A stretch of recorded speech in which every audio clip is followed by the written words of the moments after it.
ये है talks news network और आप देख रहे हैं पॉलिटॉक्स, राजनीति का कच्चा चिट्ठा।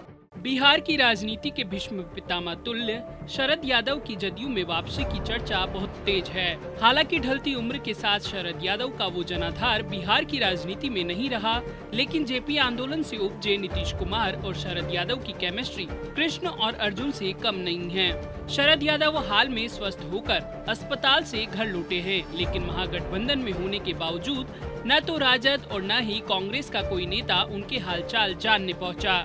दूसरी ओर जदयू के नेताओं सहित नीतीश कुमार ने फोन पर उनका हालचाल जाना। जदयू के नेता तो उनसे मिलने अस्पताल भी पहुंचे, वहीं से उनके जदयू से हाथ मिलाने और एनडीए में शामिल होने के दरवाजे खुल गए थे। अब देखना तो यह है कि क्या शरद यादव एक बार फिर नीतीश कुमार के सारथी बन उन्हें सत्ता का महाभारत जिता पाते हैं या नहीं। वैसे इस समय बिहार की सियासत काफी बदल गई है और नीतीश कुमार की जदयू का जनाधार फिसलता जा रहा है। ऐसे में नीतीश को एक ऐसे नेता की जरूरत है जो सदन के साथ चुनावी मंचों पर उनकी पार्टी का पक्ष मजबूती से रख सके, जिसे सुना जाए और जिसे तवज्जो मिले। शरद यादव को भले ही बड़े जनाधार वाला नेता नहीं माना जाता हो, लेकिन संगठनात्मक क्षमता में उनकी अनदेखी भी नहीं की जा सकती।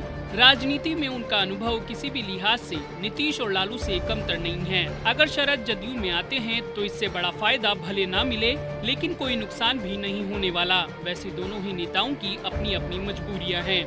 नीतीश को एक प्रभावशाली नेता की जरूरत है तो शरद यादव अपनी पार्टी बनाकर देख चुके हैं और उन्हें पता है कि अगर नीतीश का साथ नहीं मिला तो उन्हें अब राजनीतिक बियावान में ही वक्त गुजारना होगा। दरअसल शरद ने जदयू से नाता तोड़कर 2018 में लोकतांत्रिक जनता दल पार्टी का गठन किया। 2019 के लोकसभा चुनाव में वे महागठबंधन का हिस्सा थे और इसी के बैनर तले मधेपुरा से चुनाव भी लड़े, लेकिन जदयू के दिनेश्वर यादव से हार गए।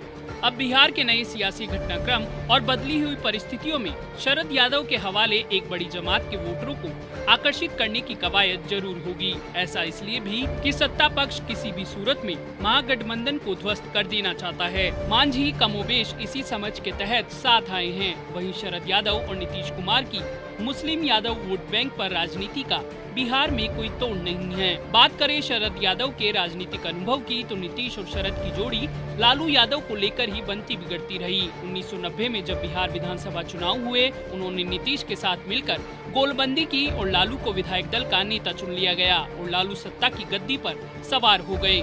लेकिन मुख्यमंत्री बनने के बाद लालू की महत्वाकांक्षाएं उफान मारने लगी। ऐसे में जॉर्ज फर्नांडिस और नीतीश कुमार ने जनता दल का साथ छोड़ दिया और 1994 में समता पार्टी बना ली। शरद यादव तब जनता दल में ही रहे। 1995 के विधानसभा चुनाव में जनता दल को निर्णायक जीत मिली और लालू दूसरी बार बिहार के मुख्यमंत्री बने। नीतीश की समता पार्टी को केवल 7 सीटें मिली। उन्हें एहसास हो गया था कि अगर लालू से लड़ना है तो बड़े साथ की जरूरत होगी। इधर लालू के दूसरे कार्यकाल में चारा घोटाले का जिन्न बाहर आ चुका था और लालू पर पद छोड़ने का दबाव पड़ने लगा, लेकिन लालू ने 1997 में पार्टी तोड़ दी और राष्ट्रीय जनता दल का गठन कर लिया। उधर जनता दल में टूट का सिलसिला जारी था। 1999 में पार्टी फिर टूटी। देवगौड़ा जनता दल सेक्युलर के नेता हो गए और शरद यादव जनता दल यूनाइटेड के। 2003 में समता पार्टी का जदयू में विलय हो गया। तब समता पार्टी के अध्यक्ष जॉर्ज फर्नांडिस थे। इस विलय के साथ ही नीतीश और शरद यादव फिर एक बार साथ आ गए। रामविलास पासवान भी साथ थे, लेकिन बाद में उन्होंने अपनी लोक जनशक्ति पार्टी बना ली। यहीं से नीतीश और शरद की जोड़ी ने लालू यादव के खिलाफ आवाज बुलंद की। 24 नवंबर 2005 को नीतीश ने पहली बार बिहार के सीएम पद की शपथ ली। इस दौरान शरद यादव नीतीश कुमार की राह का हर कांटा निकालने की जुगत में रहे। उस दौर में शरद यादव ने जॉर्ज फर्नांडिस के सामने पार्टी के अध्यक्ष पद का चुनाव लड़ने का ऐलान कर दिया। शरद के पीछे नीतीश खुद खड़े थे। जॉर्ज बुरी तरह से हार गए और एक तरह से पार्टी से बाहर हो गए। जदयू का अध्यक्ष बनने के बाद शरद ने दिल्ली में मोर्चा संभाला और नीतीश कुमार ने बिहार में खुद को केंद्रित कर लिया। अगले चुनाव में मुस्लिम यादव समीकरण में शरद यादव फिट बैठे, जिससे नीतीश मुस्लिमों को भी साधने में सफल रहे। इसी से लालू को परास्त करने में मदद मिली। 2013 में बीजेपी ने घोषणा कर दी कि अगर बहुमत मिला तो नरेंद्र मोदी देश के प्रधानमंत्री होंगे।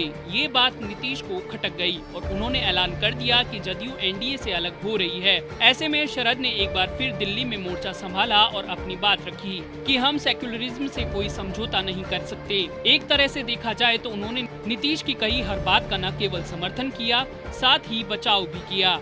2014 के लोकसभा चुनाव में जदयू को केवल 2 सीटें मिली। ऐसे में नीतीश के सामने अपना वजूद बचाने की चिंता होने लगी। उन्होंने राजद से गठबंधन कर लिया और फिर मुख्यमंत्री बन गए।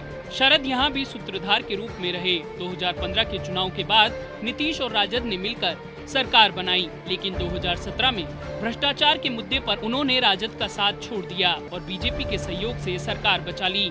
शरद यादव को यह बात पसंद नहीं आई और उन्होंने नीतीश को छोड़ अपनी अलग राह बना ली। यहाँ तक कि शरद यादव ने कोर्ट में भी जदयू का नेता होने का दावा करते हुए चुनाव चिन्ह की मांग की, लेकिन वहाँ से भी उन्हें मात मिली। इसके बाद शरद यादव ने लोकतांत्रिक जनता दल के नाम से नई पार्टी बना ली। आज भी यह पार्टी महागठबंधन का हिस्सा है। राजद के टिकट पर 2019 में शरद ने मधेपुरा से चुनाव भी लड़ा, लेकिन जीत से दूर रह गए। शरद यादव बीते कुछ महीनों से दिल्ली के एक अस्पताल में अपना इलाज करा रहे हैं। बताया जा रहा है कि राजद की ओर से कोई भी नेता उनका हालचाल लेने तक नहीं आया, लेकिन जदयू के कई नेता उनसे मिलने पहुंचे। मुख्यमंत्री नीतीश कुमार ने भी फोन पर उनका हालचाल पूछा। इसके बाद से ही बिहार की राजनीति के भीष्म पितामह ने नीतीश से सारे गिला शिकवा भुला दिए। यहीं से शरद यादव के जदयू में जाने की अटकलें तेज हो गई। माना यही जा रहा है कि शरद यादव एनडीए में नहीं बल्कि जदयू में अपनी पार्टी का विलय करेंगे। यानी जब नीतीश और शरद यादव मिलकर एक बार फिर मुस्लिम यादव समीकरण का चक्रव्यूह चुनावी महाभारत में रचेंगे, तो शरद यादव जदयू के नेता के तौर पर अपनी नई पारी की शुरुआत करेंगे। माना तो ये भी जाता है कि इतना होने के बाद भी नीतीश कुमार को जितिन राम मांझी से ज्यादा शरद यादव पर भरोसा है। अब ये तो वक्त ही बताएगा कि वह नीतीश के साथ आकर कहां तक उनके सारथी बन पाते हैं और उन्हें महाभारत के कृष्ण की तरह मार्गदर्शन के साथ जीत दिला पाते हैं या नहीं। पॉलिटॉक्स ब्यूरो, बिहार। ये है टॉक्स न्यूज नेटवर्क और आप देख रहे हैं पॉलिटॉक्स, राजनीति का कच्चा चिट्ठा।